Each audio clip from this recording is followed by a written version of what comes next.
Syederalun, Dinas Kesehatan Aceh Barat Daya atau Dinkes Abdia melakukan fogging di Gampung Rumah Panjang, Kecamatan Suso pada Selasa 21 Desember 2021 pagi. Fogging yang dilakukan oleh Dinas Kesehatan itu menyahuti permintaan anggota DPRK Abdia terkait adanya 5 anak-anak di kampung tersebut yang terserang penyakit demam berdarah dengue atau DBD.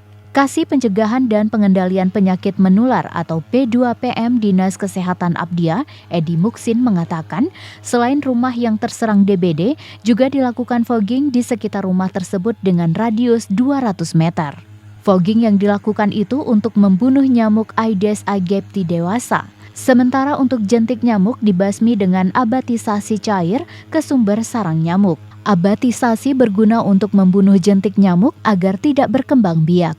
Untuk mengantisipasi DBD, maka masyarakat diminta harus menerapkan 3M+, yaitu menguras tempat penampungan air, menutup tempat penampungan air, dan mengubur barang bekas. Sementara plusnya, hindari gigitan nyamuk dengan tidur menggunakan kelambu dan menyalakan obat nyamuk. Kecik Rumah Panjang, Musar mengucapkan terima kasih kepada Dinas Kesehatan yang telah melakukan fogging ke Gampung Rumah Panjang karena DBD itu telah meresahkan warganya. Sementara ini yang pasti yang laporan dari masyarakat yang 5 orang. Yang pertama terjangkit adalah Rumaisa Azara, kemudian Anissa, habis itu Bayu Setiawan, Derdian Dafa, Afarul Zaki.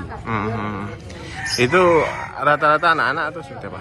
Rata-rata anak-anak masih setingkat SD. Di bawah 10 tahun ya? Di bawah 10 tahun. Bisa? Rumahnya masih berdekatan dengan lingkungan tetangga mereka satu sama lain. Terhadap fogging ini kami sangat bersyukur telah turunnya Dinkes ke desa kami, tentunya sangat membantu keresahan masyarakat yang selama ini yang sebagaimana cukup meresahkan karena ini suatu wabah yang lebih mengerikan dari wabah COVID.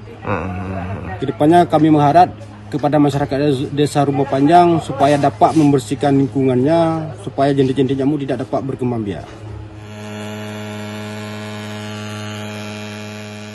Dari Blang PD, Rahmat Saputra, Serambi On TV.